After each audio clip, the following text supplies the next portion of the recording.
اعوذ باللہ من الشیطان الرجیم بسم اللہ الرحمن الرحیم۔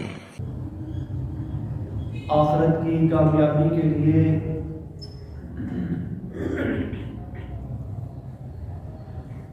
ایمان اور عمل صالح کو بنیاد قرار دیا ہے۔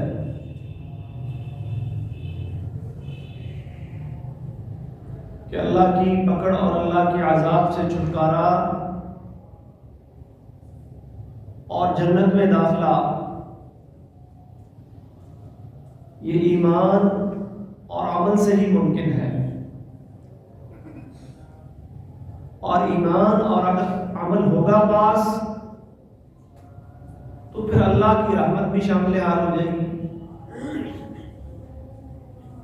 اور اگر ایمان اور عمل ہی پاس نہیں ہے تو پھر انسان رحمت الہی کی آغوش میں نہیں آ سکتا۔ قرآن مجید میں اللہ تبارک و تعالیٰ نے یہود و نصارہ کا تذکرہ کرتے ہوئے ارشاد فرمایا ہے سورہ بقرہ کے اندر، فرمایا وَقَالُوا لَن يَدْخُلَ الْجَنَّةَ، وہ کہتے ہیں یعنی اہل کتاب یہود و نصارہ، ان کا یہ دعویٰ ہے، یہود کا دعویٰ یہ ہے کہ جنت میں صرف وہی جائے گا جو یہودی ہوگا، یہود کے علاوہ کوئی بھی جنت میں نہیں جائے گا۔ تو جنت میں جانے کے لیے یہودی بننا، یہودی ہونا، یہودی مذہب اختیار کرنا یہ ضروری ہے، یہ یہود کا دعویٰ تھا۔ اس کے برعکس اہل کتاب کا دوسرا گروہ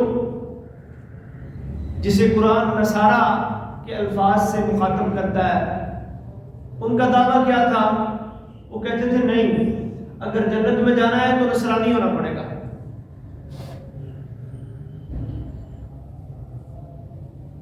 جب تک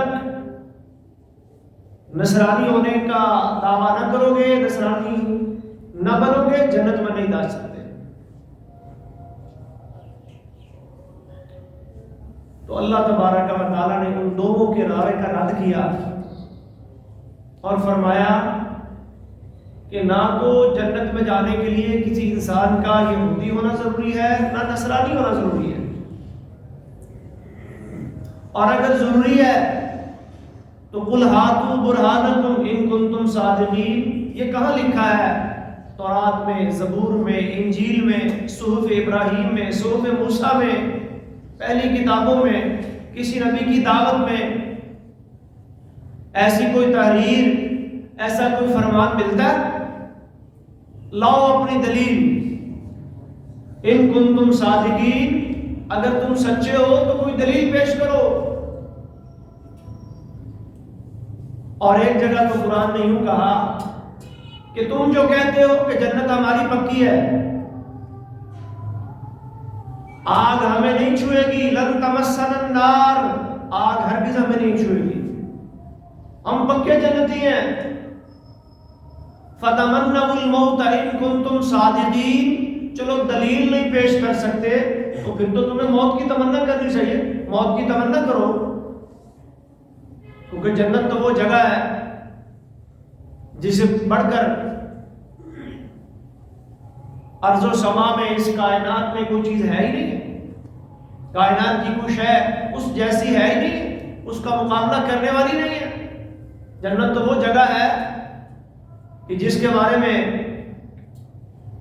نبی کائنات صلی اللہ علیہ وسلم نے فرمایا موضع صوت فی الجنہ خیر من الدنیا وما فیہا، جنت کے اندر صرف ایک کوڑا رکھنے کی جو جگہ ہے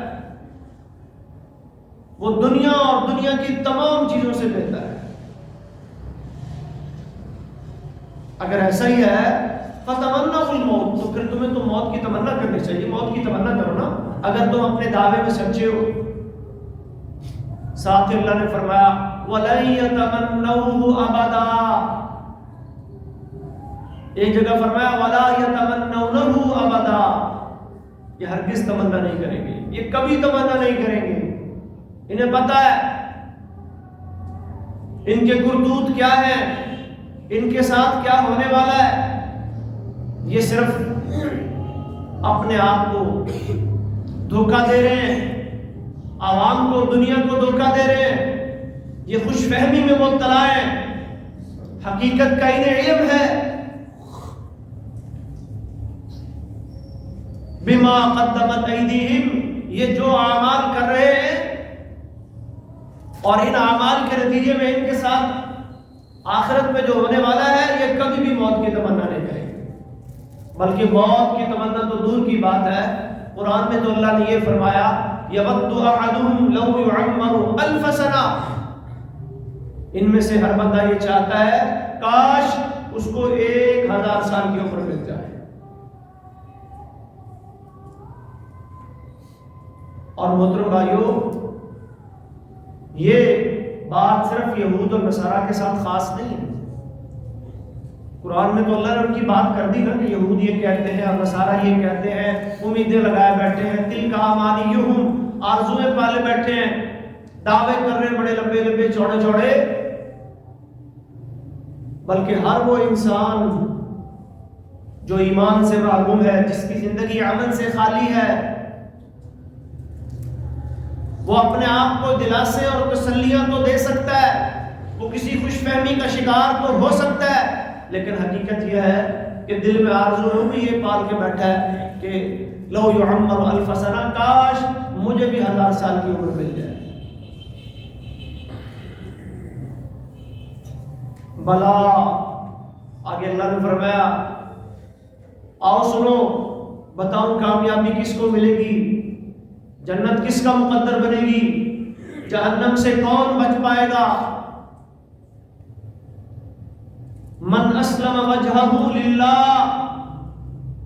جس نے اپنا چہرہ اللہ کے سامنے جھکا دیا، جو اللہ کا بن گیا، جو اللہ کے سامنے فرمانبردار ہو گیا، جو ایمان کے راستے پہ چل پڑا، جو استقامت کے راستے پہ چل پڑا، وَهُوَ مُحْسِن، نیکی پہ نیکی کرتا چلا گیا، احسان پہ احسان کرتا چلا گیا، اپنی عبادات میں احسان، اپنے معاملات میں احسان، اپنے اخلاق میں احسان پیدا کرتا چلا گیا، اور اپنی شروع سے لے کر آخر تک ساری زندگی اس نے ایمان، عمل صالح اور اللہ کی اطاعت و فرمانبرداری میں گزار دی، جنت اس کا مقدر ہے۔ فَلَهُ أَجْرُهُ عِنْدَ رَبِّهِ، اس کے لیے ہوگا اجر رب العالمین کے پاس۔ وَلَا خَوْفٌ عَلَيْهِمْ وَلَا هُمْ يَحْزَنُونَ، اس کا شمار ان لوگوں پہ ہوگا جنہیں نہ کوئی خوف، نہ کوئی ڈر ہوگا اور نہ کوئی غم۔ آج ہمارے ہم بھی بہت سارے لوگ یہ دعویٰ کرتے ہیں کہ جی ہم محمد صلی اللہ علیہ وسلم کے امتی ہیں، ہم نے کلمہ پڑھا ہے، لا الہ الا اللہ محمد رسول اللہ کا اقرار کیا ہے، میرا نام مسلمانوں والا ہے، میرے گھر میں قرآن مجید موجود ہے، میں مسلمانوں کے گھر میں پیدا ہوا ہوں، لیکن ایمان سے کوسوں دور،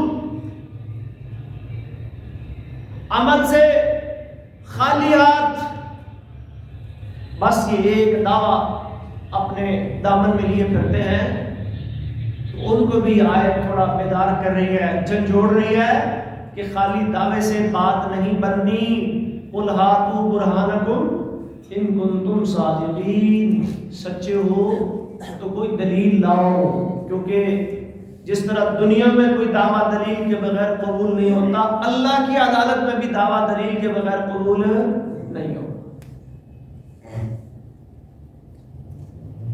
القرآن حجت لک او علیک، وہ دلیل کیا ہے؟ اللہ کے نبی فرما رہے ہیں یہ قرآن اللہ کی کتاب، حبل اللہ، اللہ کی رسی،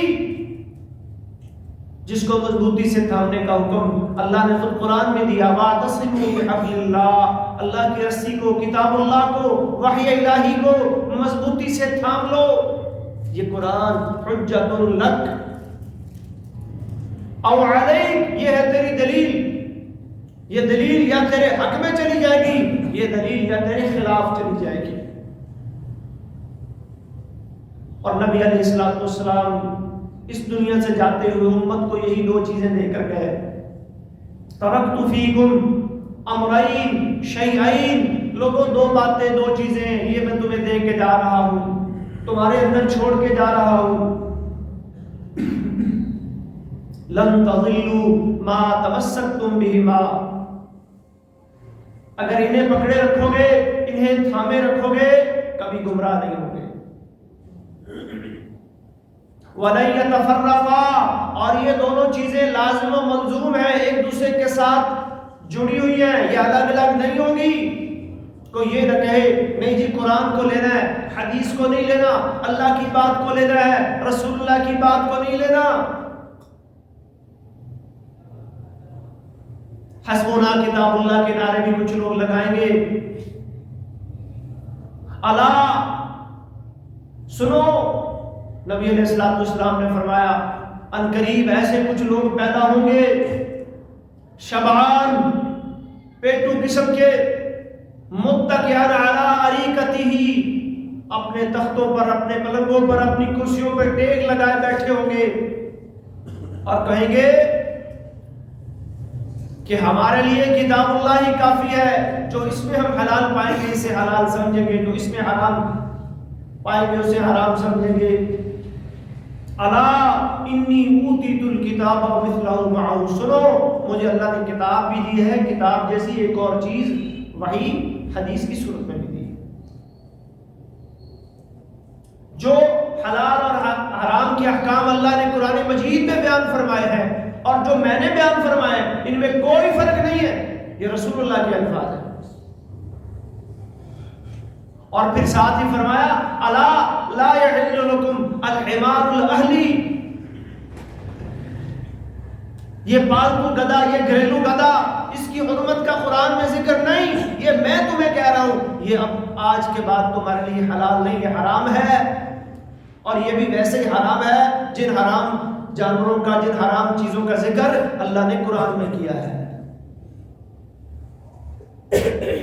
ان یکون میتا او دما مسفوحا او لحم خنزیر اہل بہ لغیر اللہ، جس طرح وہ چار چیزیں یا المنخنقہ، الموقوذہ، المتردیہ، سورہ مائدہ میں جو اللہ نے بیان فرمایا حرام جانور، جس طرح قرآن کے اندر حرام بیان ہوئے ہیں، یہ اس طرح میں اللہ کے نبی محمد صلی اللہ علیہ وسلم تمہیں جو بتا رہا ہوں یہ بھی بے عینی اسی طرح حرام ہے، فرق نہیں کرنا۔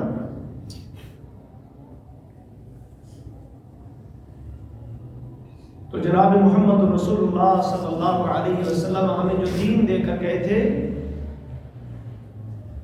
وہ دین ایمان، عمل کا متقاضی ہے۔ صرف خالی دعویٰ اور خالی نسبت، چاہے وہ کسی قوم کی طرف ہو، کسی قبیلے کی طرف ہو، کسی جماعت کی طرف ہو، کسی شخصیت کی طرف ہو، یہ آپ کو کامیابی نہیں دلا سکتی۔ نبی علیہ السلام نے ایک حدیث کے اندر چند شخصیات کو مخاطب کر کے ارشاد فرمایا، یا صفیہ عمت رسول اللہ، اے رسول اللہ کی پھوپھی، آپ کی ایک پھوپھی کا نام صفیہ تھا، مسلمان ہو گئی تھی۔ یہ نہ کہنا کہ میں رسول اللہ کی پھوپھی ہوں، میں قریشی ہوں، میں خاندان بنو ہاشم میں سے ہوں، رسول اللہ میرا بھتیجا ہے، مجھے چھڑوا لے گا، میری کشتی پار لگوا دے گا، مجھے سفارش کر کے جنت میں لے جائے گا۔ لا املک لک من اللہ شیئا، اللہ کی جناب میں تیرے لیے کچھ اختیار نہیں رکھتا اگر تیرے پاس ایمان اور عمل صالح نہیں ہوگا۔ بیٹی فاطمہ سے بھی یہی کہا، یا فاطمہ تو انقذی نفسک من النار، فاطمہ تو بھی اپنے آپ کو آگ سے بچا لینا۔ نام لے لے کے پیارے رشتوں کو اللہ کے نبی نے یہ بات ارشاد فرمائی ہے، تو میں اور آپ کیا چیز ہیں؟ تو محترم بھائیو، صرف کسی جماعت کے ساتھ اور کسی شخصیت کے ساتھ، کسی قبیلے اور برادری کے ساتھ یا کسی قوم کے ساتھ جڑ جانے میں کامیابی نہیں ملنی. یہ خوش فہمی دماغوں سے نکال دینی چاہیے. کامیابی اگر ملنی ہے تو ایمان اور عمل صالح کے ساتھ اور اللہ کی رحمت کے ساتھ ملنی. یہی بات اللہ نے قرآن مجید میں سمجھائی ہے. آج کا مسلمان شارٹ کٹ کے چکر میں بھی پڑا رہتا ہے کہ بس کوئی ایسا کام کیا جائے. جس طرح دنیا کے اندر ہم شارٹ کٹ لگاتے ہیں نا جی, آج کل کے نوجوان راتوں رات امیر بننے کے خواب بڑے دیکھتے ہیں. اور یہ آپ کو پتہ ہے سوشل میڈیا کے اندر یہ مختلف قسم کی گیم میں یہ بزنس آئے ہوئے ہیں. جس نوجوان کو دیکھو اس کے ہاتھ میں جناب صاحب وہ موبائل ہے اور وہ ٹک ٹک پہ لگا ہوا ہے جی یہ میں فلاں بزنس کر رہا ہوں جی, میں فلاں کاروبار کر رہا ہوں جی. اور رہی صحیح کسر یہ یوٹیوبرز نے پوری کر دی جی, یہ فلاں نے یہ کیا, کروڑوں کا مالک بن گیا, فلاں نے یہ کیا. لگے ہوئے نوجوان ساری رات بیٹھے ہوئے ہیں اور محنتیں چھوڑ دی, کام چھوڑ دیے, فزیکل کام چھوڑ دیے, پڑھائیاں چھوڑ دی. بس جی کیا بننا ہے جی, بس جی ان کاروباروں میں کچھ نہیں رکھا, یہ جاب شاب میں کچھ نہیں رکھا, یہ محنت کر کے کیا کرنی ہے, ہم نے آن لائن بزنس کرنا ہے, راتوں رات ہمیں کروڑوں کا مالک بن جائے. ملتے ہیں نا ارد گرد بہت سارے نوجوان ایسے. دین کے معاملے میں بھی بہت سارے لوگوں کی سوچ یہی ہو چکی ہے. بس کوئی ایسا ایک وظیفہ مل گئے, کوئی ایک کام کر لیں, ایسا کوئی ایک دن ایسا مقرر ہو جائے اور ہم ڈھونڈتے رہتے ہیں. اور ایک یہ شعبان کے مہینے میں بھی لوگوں نے بنایا ہوا کہ بس جی وہ 15 شعبان کی رات, اس کا نام کیا رکھ لیا, شب برات. حالانکہ یہ نام کتاب و سنت میں قرآن حدیث میں کہیں نہیں ملتا. شعبان کے حوالے سے نبی صلی اللہ علیہ وسلم کا جو مسنون عمل ملتا ہے وہ یہ ہے, اسامہ بن زید رضی اللہ تعالی عنہ روایت کرتے ہیں, میں نے رسول اللہ صلی اللہ علیہ وسلم سے پوچھا, اللہ کے رسول آپ شعبان کے مہینے میں کثرت سے نفلی روزے رکھتے ہیں, کیا وجہ ہے؟ باقی مہینوں میں اتنے کثرت سے روزے آپ نہیں رکھتے, یہ شعبان کے مہینے میں آپ کثرت سے روزے رکھتے ہیں. تو رسول اللہ صلی اللہ علیہ وسلم نے ارشاد فرمایا کہ ذاک شہر ترفع فیہ الاعمال الی رب العالمین, یہ وہ مہینہ ہے جس میں انسانوں کے سالانہ جو اعمال ہوتے ہیں وہ رب العالمین کے سامنے پیش ہوتے ہیں. جس طرح روزمرہ پیش ہوتے ہیں نا, فجر اور عصر کی نماز میں فرشتے آتے ہیں اور وہ جا کے رب العالمین کو بتاتے ہیں اللہ جب ہم گئے تھے تو یہ نمازی آئے ہوئے تھے, اور جب ہم واپس آئے تو پھر بھی نماز کے لیے آئے ہوئے تھے. پھر ہفت روزہ اعمال پیش ہوتے ہیں جو سوموار اور جمعرات کو پیش ہوتے ہیں. تو اس کے بارے میں بھی نبی علیہ الصلوۃ والسلام کی عادت مبارکہ تھی, آپ روزہ رکھا کرتے تھے. پوچھا گیا کیوں جمعرات کا روزہ رکھتے ہیں, تو آپ نے یہی فرمایا کہ اس روز پورے ہفتے کے جو اعمال ہیں وہ اللہ کے سامنے پیش ہوتے ہیں, اور سال کے اعمال کی پیشی کب آتی ہے؟ شعبان کے مہینے میں. صحابی رسول پوچھ رہے ہیں کہ جی اس مہینے آپ اتنے کثرت سے نفلی روزے کیوں رکھتے ہیں؟ جواب کیا ملتا ہے؟ اعمال اللہ کے سامنے پیش ہونے ہیں.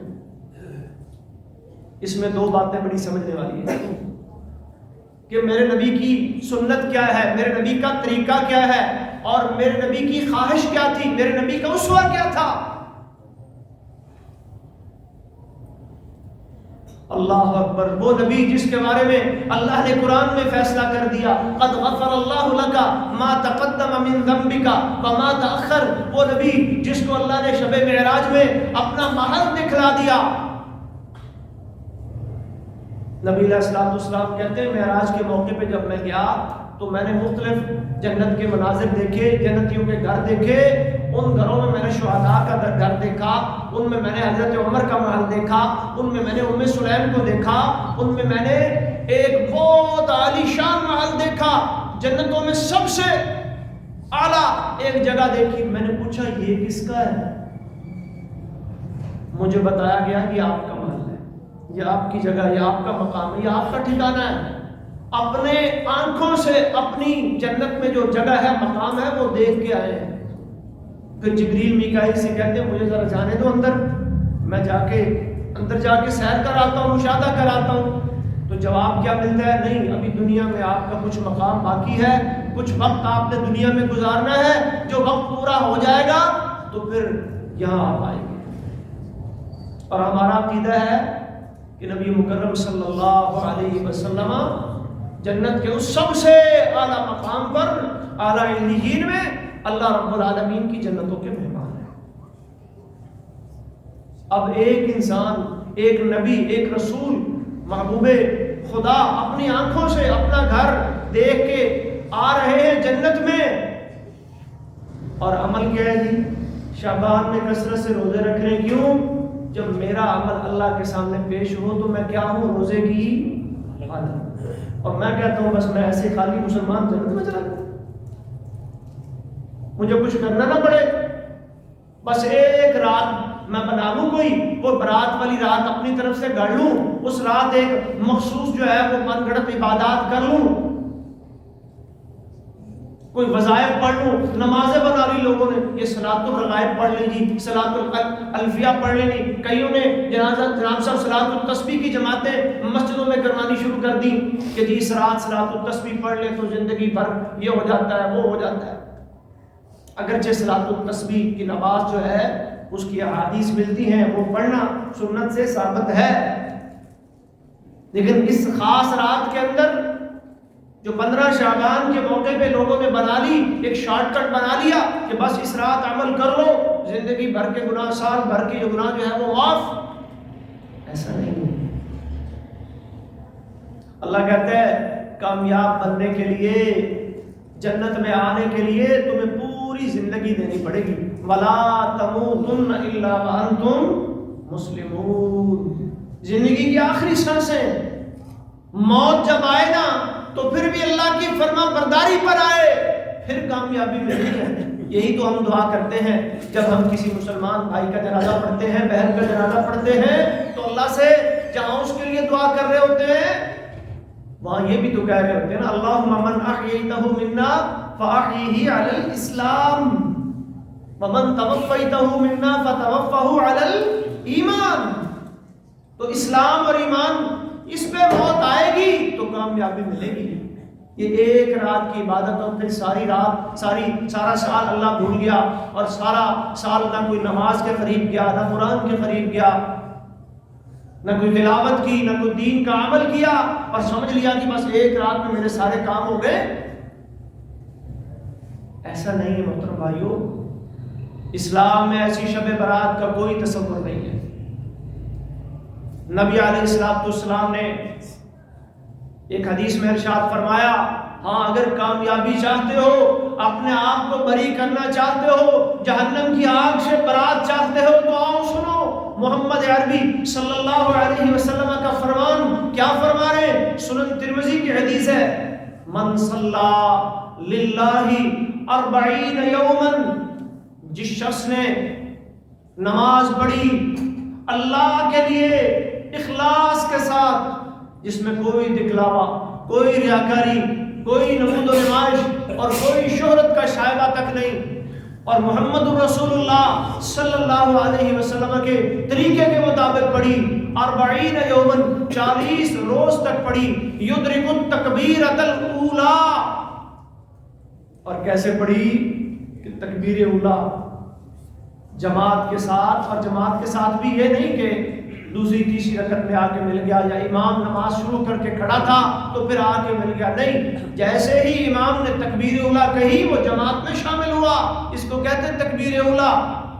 تکبیر اولا کے ساتھ اس نے 40 روز نماز پڑھی، کتبت لہ براءتان، اس شخص کے لیے نبی علیہ السلام فرماتے ہیں 2 آزادیاں لکھ دی جاتی ہیں، براءۃ من النار و براءۃ من النفاق، کہ یہ بندہ اب جہنم کی آگ سے بھی آزاد ہو گیا ہے اور نفاق سے بھی آزاد ہو گیا ہے۔ اس کا مطلب یہ بھی نہیں ہے کہ ایک چلہ لگا کے بس پھر چھٹی نہیں، پھر اللہ اس 40 روز یہ عمل کرنے والے کو استقامت کی توفیق عطا فرماتے ہیں، اور پھر جس شخص کو 40 روز تک تکبیر اولا کے ساتھ جماعت کے ساتھ نماز پڑھنے کی توفیق مل جاتی ہے، مسجد سے اس کا دل لگ جاتا ہے، مسجد اس کا گھر بن جاتی ہے، ظاہر تکبیر اولا کے ساتھ شامل ہونے کے لیے وقت پہ مسجد میں آنا پڑے گا نا، اذان اور اقامت کے درمیان سنتیں پڑھے گا، نوافل پڑھے گا، یہ دعاؤں کی قبولیت کا وقت ہوتا ہے، اللہ سے دعائیں مانگے گا اپنی استقامت کی، اپنی کامیابی کی، تو انشاءاللہ پھر اللہ اگلی زندگی میں بھی اسے استقامت عطا فرمائے گی۔ ایک اور حدیث، یہ بھی سنن ترمذی میں ہی ہے، نبی علیہ الصلوۃ والسلام فرماتے ہیں من مات وهو بریء من ثلاث دخل الجنہ، اس میں بھی برات کا لفظ ہے، جو بندہ فوت ہو گیا اس حال میں کہ وہ ان 3 چیزوں سے پاک تھا، بری تھا، دخل الجنہ، وہ بندہ جنت میں داخل ہو جائے گا۔ وہ 3 چیزیں کیا ہے؟ وہ 3 اخلاقی چابیاں ہیں، خامیاں جو ہمارے اندر پائی جاتی ہیں، من الکبر والدین والغلول، جو بندہ دنیا سے اس حال میں گیا کہ وہ ان 3 چیزوں سے پاک تھا، وہ بھی جنت میں داخل ہو جائے گا، وہ بھی آگ سے بری ہے۔ من الکبر، جس کے دل میں تکبر نہیں ہے، جو اپنے آپ کو سب سے بڑا اور سب سے اونچا اور سب سے اعلیٰ اور عرفہ نہیں سمجھتا، جو اللہ کا عاجز اور متواضع بندہ ہے، جو سمجھتا ہے کہ اللہ اکبر، اللہ سب سے بڑا ہے، جس کے سامنے حق بات آ جائے تو وہ حق کو قبول کرنے سے انکار نہیں کرتا۔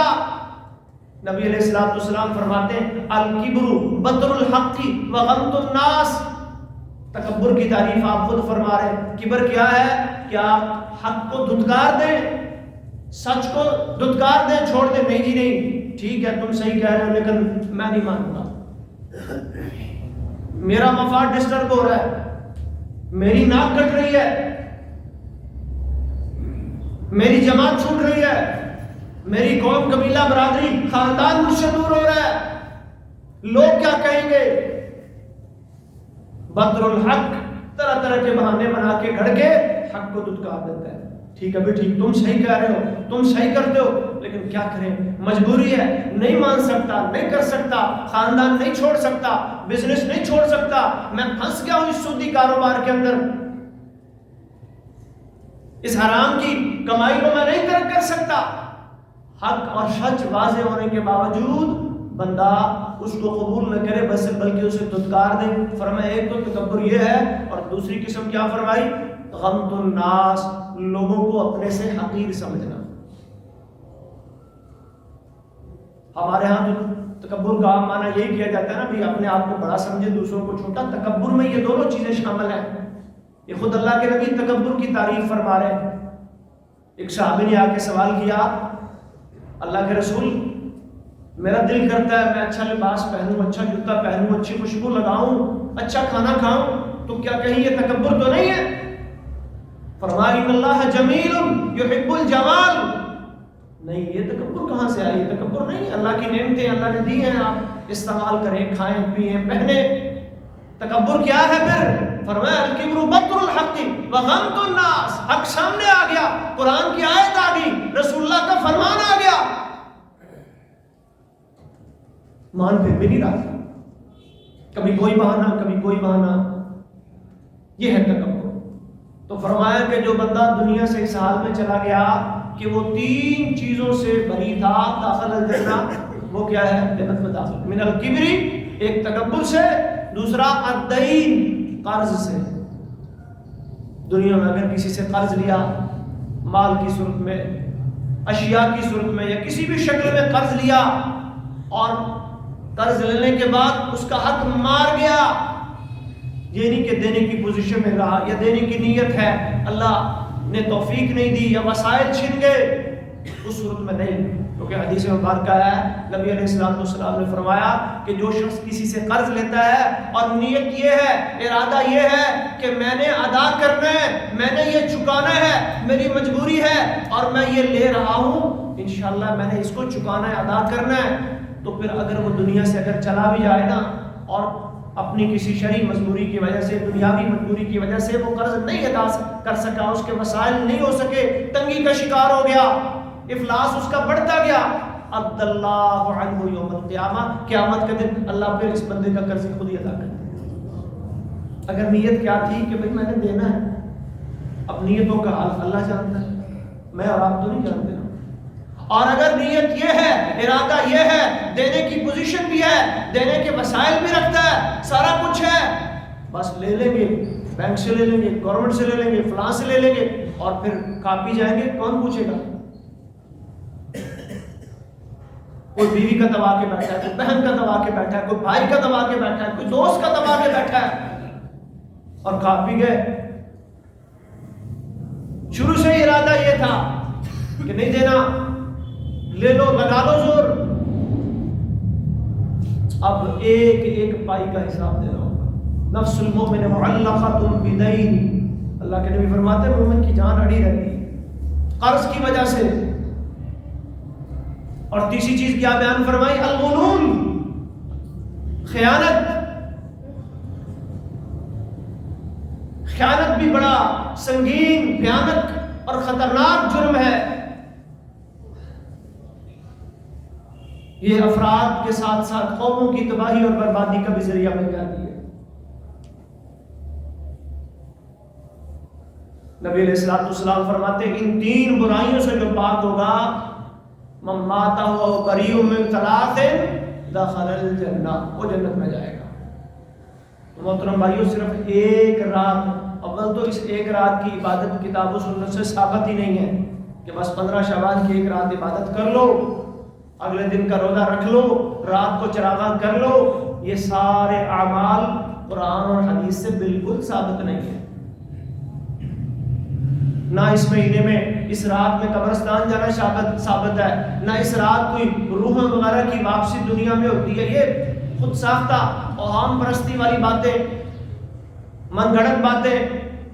روحیں جب انسانی جسموں سے نکل گئی، اللہ رب العالمین کے پاس چلی گئی، اب وہ دنیا میں بھٹکنے کے لیے، آپ سے ملنے کے لیے دوبارہ نہیں آتی. ہاں، ان سے ملاقات ہوگی، عالم برزخ میں ہوگی، عالم محشر میں ہوگی، یا پھر اللہ کی جنتوں میں ان سے ملاقات ہوگی. اس دنیا میں دوبارہ اس روح سے ملاقات ممکن نہیں کسی انسان کی. یہ اللہ کا قانون نہیں. وَلَن تَجِدَ لِسُنَّةِ اللَّهِ تَبْدِيلًا وَلَن تَجِدَ لِسُنَّةِ اللَّهِ تَحْوِيلًا. اللہ اپنے طریقے نہیں بدلتا، اپنے قانون نہیں بدلتا.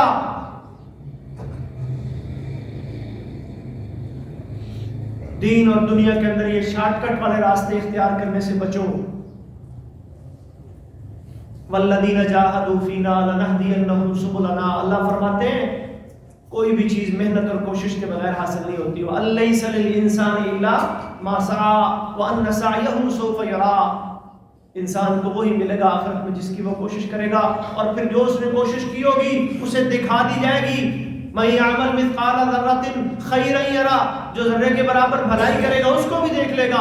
وَمَن يَعْمَلْ مِثْقَالَ ذَرَّةٍ شَرًّا يَرَىٰ. جو ذرہ کے برابر برائی کرے گا اس کو بھی دیکھ لے گا. تو کامیابی کا دار و مدار ایمان، عمل صالح، اللہ کی رحمت پر ہے. یہ خود ساختہ راتیں بنا لینے سے، خود ساختہ اعمال کر لینے سے، اور ایک رات عمل کر کے باقی سارا سال چھٹی کر لینے سے یہ کامیابی ایسے نہیں ملے. اور یہ اس طرح کے کام جو ہم اپنی مرضی سے بنا لیتے ہیں، دین اسلام میں ان کو بدعت کہا گیا. نبی صلی اللہ علیہ وسلم فرماتے ہیں من احدث فی امرنا ھذا ما لیس منہ فہو رد. جس نے ہمارے اس دین میں کوئی ایسا نیا کام ایجاد کیا جو اس کا حصہ نہیں، فہو رد، اللہ کی بارگاہ میں وہ عمل مردود. من عمل عملا لیس علیہ امرنا فہو رد. ایاکم ومحدثات الامور. لوگوں تم بچو دین کے اندر نئے نئے کام ایجاد کرنے سے. علیکم بسنتی، میری سنت، میرا طریقہ، اس کی پیروی، اس کی اتباع، اس پر التزام. کسی رات کو یا کسی دن کو یا کسی وقت یا کسی مہینے کو اپنی مرضی سے خاص کر لینا یہ شریعت ہے، اور شریعت سازی کا اختیار اللہ رب العالمین کے پاس ہے. شعبان کے مہینے میں اس طرح کا کوئی عمل نبی علیہ الصلوۃ والسلام سے بالکل ثابت نہیں ہے. اور جو عمل ثابت ہے وہ میں نے آپ کو بتا دیا کہ آپ نفلی روزے رکھا کرتے تھے. اللہ اگر اس کی توفیق دے، رمضان کی تیاری آپ کیوں کیا کرتے تھے؟ کبھی رمضان کا مہینہ آ رہا ہے تو اس کی تیاری کر لیں، نفلی روزے شروع کر دیں. یرسی ہلال شعبان علی رمضان اور رمضان کی آمد کے لیے آپ شعبان کے چاند کی راتیں اور دن گنا کرتے تھے، گن گن کے دن گزارا کرتے تھے۔ یہ ہے سنت سے ملتا، نبی علیہ السلام کے عمل سے ملتا ہے۔ نفلی روزہ اگر آپ رکھنا چاہتے ہیں تو رکھیں، یہ پسندیدہ روزے نبی علیہ السلام رکھا کرتے تھے۔ اور زیادہ سے زیادہ یہ ملتا ہے کہ اس مہینے میں اعمال رب العالمین کے سامنے پیش ہوتے ہیں۔ وہ اچھے اعمال کے ذریعے ہر وقت انسان کو یہ فکر کرنی چاہیے کہ پتہ نہیں میری زندگی کا خاتمہ، عمر بڑی محدود سی، بڑی مختصر سی انسان کو اللہ رب العالمین نے دی ہے، کب ختم ہو جائے، کون سا دن زندگی کا آخری دن ہو، کون سی رات زندگی کی آخری رات ہو، یہ کسی انسان کو نہیں پتا۔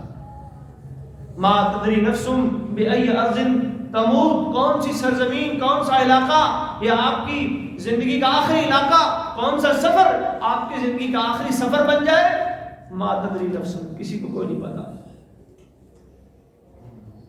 اپنا ہر دن، اپنی ہر رات، اپنی زندگی کا ہر لمحہ، ہر مہینہ، ہر سال، جتنے اللہ تبارک و تعالیٰ نے آپ کو اس دنیا میں دیے ہیں، اس انداز میں جیے، اس عقیدے اور یقین کے ساتھ جیے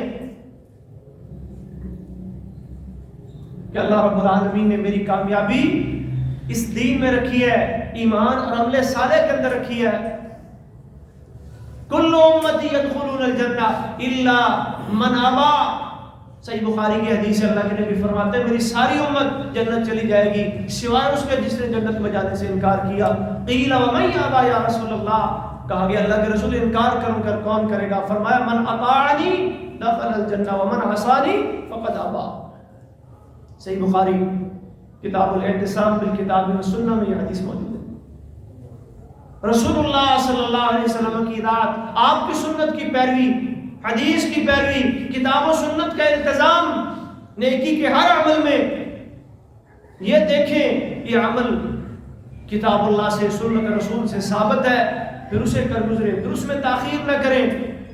فی کل التوادۃ فی کل شیء خیر الا فی عمل الآخرہ، نبی علیہ السلام فرماتے ہیں کوئی بھی کام دنیا کا ہے اسے سوچ و بچار، غور و فکر اور تحمل کے ساتھ مشورہ کر کے کرنا چاہیے، لیکن جب نیکی والا عمل آپ کے سامنے آ جائے، آپ کو پتہ چل جائے کہ یہ اللہ اور اس کے رسول نے حکم دیا ہے، یہ نیکی ہے، یہ اللہ کا حکم ہے، یہ رسول اللہ کی سنت ہے، تو پھر زیادہ مشورے مت کریں، پھر زیادہ لمبا ٹائم سوچنے میں مت لگائیں، پھر بادرو، پھر سارعو، پھر سابقو والا عمل کریں، آگے بڑھو، مقابلے لگاؤ، رغبتیں کرو۔ وفی ذالک فلیتنافس المتنافسون۔ ابھی ایسے لگتا ہے جیسے چند ہی دن پہلے ہم رمضان کا استقبال کر رہے تھے، ہم رمضان کے روزے رکھنے کی تیاریاں کر رہے تھے، ہم رمضان کی راتوں میں قیام اللیل کر رہے تھے، ہم سحریاں اور افطاریاں کر رہے تھے، ہم قیام اللیل اور تراویح کے دروس سن رہے تھے، ابھی پھر ماہ رمضان کی آمد ہے۔ کیا محسوس ہوتا ہے؟ کچھ صدیاں بیت گئی ہیں، كأنهم يوم يرونها لم يلبثوا إلا عشية أو ضحاها۔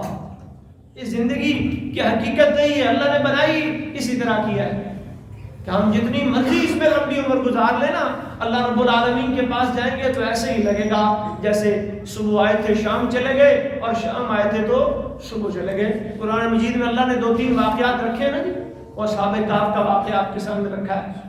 وَلَبِثُوا فِي كَهْفِهِمْ 300 سنین، 300 سال غار میں سوئے رہے، پھر اللہ نے اٹھایا، جگایا، ہاں بھی کتنی دیر رہے ہو؟ لبثنا یومن او بعض یوم، اللہ ایک دن یا آدھا دن۔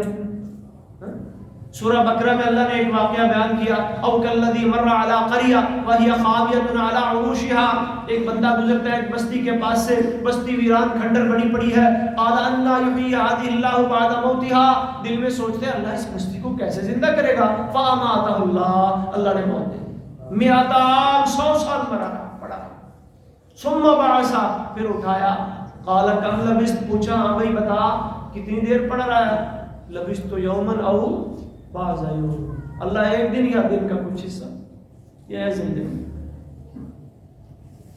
اصل زندگی آخرت کی زندگی، اور آخرت کی کامیابی کا دار و مدار ایمان، عمل صالح اور اللہ کی رحمت پر ہے۔ تو تو اس طرح کی توہم پرستیاں اپنے دل و دماغ سے نکال دیں، یہ خوش فہمیاں مت پالیں کہ ہم جی بس محمد صلی اللہ علیہ وسلم کے امتی ہیں، ہمارا بیڑا پار ہے، ہم جو مرضی کرتے پھریں، ہمیں کوئی پوچھنے والا نہیں ہے۔ میں نے آپ کو نام لے کے اللہ کے نبی جو مثالیں نہیں سمجھائی، صفیہ کو مخاطب کیا، فاطمہ کو مخاطب کیا، چچا عباس کو مخاطب کیا، نام لے کے کہا لا املک لکم من اللہ شیئا۔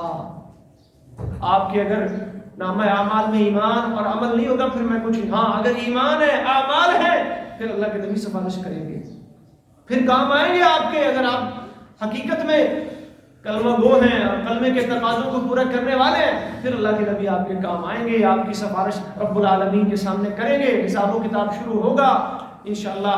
آپ کی سفارش سے جنت کے دروازے کھلیں گے، آپ کی سفارش سے گناہ گاروں کے کچھ گناہ معاف ہوں گے، آپ ان کو جنتوں میں لے کے جائیں گے۔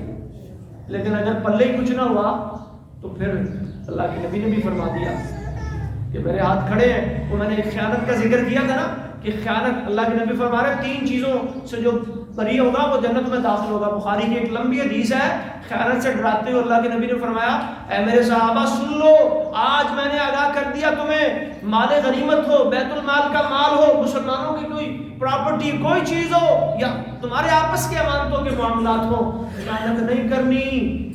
ایسا نہ ہو کل اللہ کی عدالت لگی ہو، رب العالمین میدان محشر میں غصے سے کھڑے ہوں اور تم میں سے کوئی آئے اس کی گردن پہ، کسی کی گردن پہ اونٹ سوار ہے، کسی کی گردن پہ گائے سوار ہے، کسی کی گردن پہ بکریاں سوار ہے، کوئی سونے چاندی کا بوجھ، یا رسول اللہ اغثنی میری مدد کریں، میں وہاں بھی یہی جواب دوں گا جو آج دے رہا ہوں، وہاں میں کچھ کام نہیں آ سکوں گا، یہ کام نہ کرنا، یہ خیانت والا کام نہ کرنا، بچانا اپنے آپ کو خیانت سے۔ اللہ تبارک و تعالی ہمیں ایمان اور اپنے سالے والی زندگی گزارنے کی توفیق عطا فرمائے۔ اللہ تعالی ہمیں تکبر سے، اللہ تعالی ہمیں خیانت سے، اور اللہ ہمیں قرض سے محفوظ فرمائے۔ وآخر دعوانا ان الحمد للہ رب العالمین۔